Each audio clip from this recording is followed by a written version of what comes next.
So today we're going to talk about Media Composer. Some of you guys do audio for video. Some of you want to get into that. Because I'm a Pro Tools user and I have so many third-party plugins, Media Composer first actually crashes when scanning the plugins folder.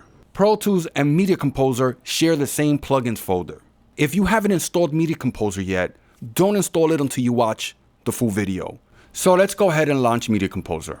Now, if you pay attention to the bottom, it's actually letting you know what it's scanning, and it actually just locks up and freezes here. So usually this is what happens. It locks up and I have two options: close the program or wait for the program to respond. You know what? Let's close it. It's not going to move from there. So let me show you how to solve this. Okay, so navigate to your plugins folder. That's C, program files, common files, Avid, audio. I'll have that in the description. Now you want to be careful here. These are the plugins that you use when you're using Pro Tools. So if you delete anything here, you'll lose those plugins. You're gonna have to reinstall everything. So let's not do that. But what you wanna do is you wanna rename this plugins folder. I'm gonna just put a 1 at the end of it and minimize. So now I'm gonna launch Media Composer. So it's scanning and there we go.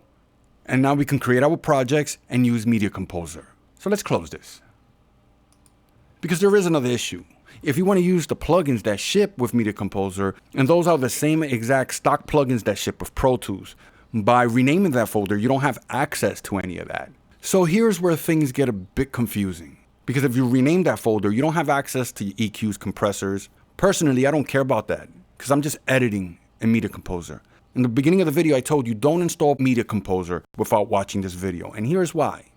If you rename the plugins folder and then reinstall Media Composer, it recreates the plugins folder. And if you click inside, all the stock plugins are there. So now you can launch Media Composer, do all your compression, EQ, all of that good stuff inside of Media Composer. So the problem is now you constantly have to move these folders around in order to get Pro Tools and Media Composer to work. It's a pain in the rear. So personally, I don't care about the stock plugins. I could just delete that. And when I want to use Pro Tools, I just come back to this plugins folder and rename this folder back to plugins, launch Pro Tools. Now you could shortcut this to your desktop, and that's what I did. This is just a workaround I wanted to share with you guys. Hopefully you learned something from this video. If you want to get a hold of me, you know how to do that. And remember, check the description.